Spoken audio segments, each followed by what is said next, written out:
Ladies and gents, we got a throwback for you today. Let's check it out.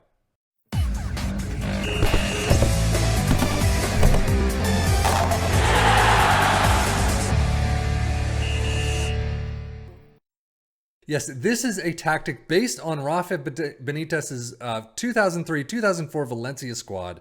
It's a 4-2-3-1, as you can see. We'll go through it in just a minute, but by the time you all see this, the full version of FM24 will be out. So I'm going to start taking a look at the Steam Workshop now that it's open, or it should be open very soon. See what people are posting. Please, please, please, if you post stuff to the Steam Workshop, put descriptions in, put screenshots in, put something in so that it's not just a tactic, and that is it. The more you put in, the more I'm likely to take a look at it and see how it works. But right now, we still have some FM23 tactics. I have found some FM24 tactics that I will cover very soon.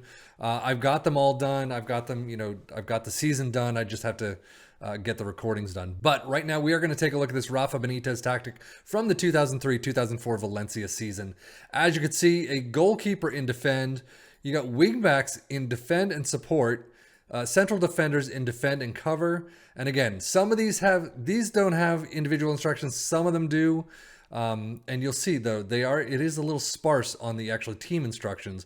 But ball winning midfielder in defend, a segundo volante in support, inverted winger and attack on the left, a winger in support on the right, an attacking midfielder in support centrally, and above him is a deep lying forward in support. You can see some of these have some individual instructions added to them. A lot of them don't though. So it is a cautious mentality. Valencia this season needs to be very cautious. They're not expected to do all that well, kind of mid-table-ish. But you can see attacking with is fairly narrow, approach play, pass into space, and play out of defense. Passing directness is standard, tempo is slightly higher, mixed crosses, and that's it. In transition, counter press, counter, and take short kicks, and that is it. Again, very few team instructions overall. It's the individual instructions that are kind of on par there. High press line of engagement, a higher defensive line, trigger press more often, prevent short goalkeeper distribution, trap inside, and stop the crosses. How does it do for our three teams? Well, our two premier teams, let's start with there. As you can see, Liverpool getting second in 84 points, but 10 points off league leaders Man City. Liverpool getting to 84 points. So far, it's been about average. Aston Villa with 58 is a little below average for some of the tactics we've seen. Both are in Europe, so I guess that's good. Liverpool's EFL Cup unfortunately ran out in the quarters against Aston Villa, funny enough. FA Cup didn't do much better at all. Man City, they're out in the FA Cup 5th round, 0-1. They do get to the Europa League final, though, unfortunately losing out to Salzburg, 0-2. You beat Villarreal handily. You beat Atletico to a degree, and Atalanta as well. But 0-2 against Salzburg, that's an interesting loss right there. Squad-wise, as you can see, a full slate of matches there for pretty much everyone in the starting 11. 20 goals for Salah. Szoboszlai getting 14, 13 for Nunez. That's a down period for him. Luis Diaz and Jota are up there as well. Jota usually gets a bit more in these tactics. Not a lot of assists here. 11 for Salah. Diaz with 10, as does Szoboszlai. And then average rating 7.31 for Salah. Of course, 7.13 for Alisson, though. So overall, not a lot of green there. To change things over to Aston Villa, as you can see, after beating Liverpool in the EFL Cup quarterfinals, they do lose out to Brentford 0-2 in the second round, the second leg of the semi-finals, after beating Brentford 2-1. Unfortunately, that one goal kind of killed them. FA Cup, ouch. 1-5 against Arsenal, and you're out. But now the Europa Conference League is where they're at. Beating Frankfurt in the final 3-2 in extras, they didn't lose a single match. Granted, a lot of these teams you would expect them to do fairly well against, but Fenerbahce and Lille, very nicely done. Another full slate for Aston Villa squad. Goals-wise, 24 for Ollie Watkins, Leon Bailey with 9, 7 for Ramsey and Luis. So overall, I mean, you have a really high top and then it kind of drops off a bit. And then you get the exact same assist-wise that Liverpool had. Alex Moreno with 11 assists, Ollie Watkins with 10. And then if we look at the greens, a lot less. I mean, 706 is the top. Emilio Martinez, that's just not great at all. Unfortunately, the attack is fine. I mean, it says very good defensively, and you've got some big defensive numbers covering a lot of it, different areas.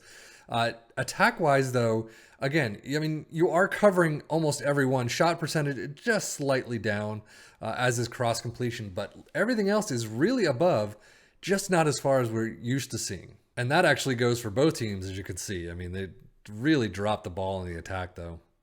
Premier League stats are really not there. I mean, Liverpool gets most goals, third with 69, but fewer shots against, yes, but possession's not there. Dribbling's there with Liverpool and Aston Villa third and fourth. Most tackles, no. Best pass completion, no. You've got most shots, but they're all the way down there, kind of on the average side, if that. But they're just not in these lists, unfortunately. Most points per game, you do get second, but I mean, it's just like you would expect. Player overviews, you do get a couple more, though. You got Ollie Watkins and Salah with most goals. Most assists, nobody. Most player of the match awards, Salah with 11. That's a good one. Ollie Watkins with 5 is on the average mark, though. Pass completion, nobody. Most dribbles made, you got Salah again, 164. Diaby's in there with 134. Most tackles, 1, nobody. Key passes, you got nobody. Most shots, nobody. It's definitely Holland and Man City dominated. And as we head over to the championship, you can see 10th place for Ipswitch Town. Pretty much where they're expected to be anyway, from 29 and 17. That's a lot of losses right there. They did not do very well in the Cups. Unfortunately, out in the EFL Cup second round against Blackburn and out in the FA Cup fourth round against Leeds. Squad-wise, long-term center back making the most appearances with 44 plus 1. Goals-wise, only 11 for Broadhead. Hurst with only 8, as does Chaplin. So definitely long below what we were expecting. Nathan Broadhead with only 10 assists, the only one in double digits, and only 2 in the green. Donassian and Broadhead. Interesting. They really didn't have a good season. Stats-wise, few shots against is really the only one. Dribbles made as well, but nothing else. They're just not in this. And there's no one in this list at all in any of these categories. So really, they didn't have a good season whatsoever. So unfortunately, I mean, this is definitely a season that did not go very well for all three teams. I mean, Liverpool in second, yeah, fine, you're expected there. Aston Villa in eighth, you're just above where you're expected to be in a normal league. But as usual, this is what happens when you're simming a season for the entire season and you don't take any part in it. Obviously, if you took control and you did your own little tweaks with the tactics, your own training, your own shouts during the match, you could do a little bit better than this, if not a lot better. So this is just what happens when our tactics are fully simmed and only the assistant coaches and all the other coaches are taking charge of everything. But that is it for me, Sevian FM, for the Football Manager blog channel, saying thank you as always for watching. Take care and enjoy.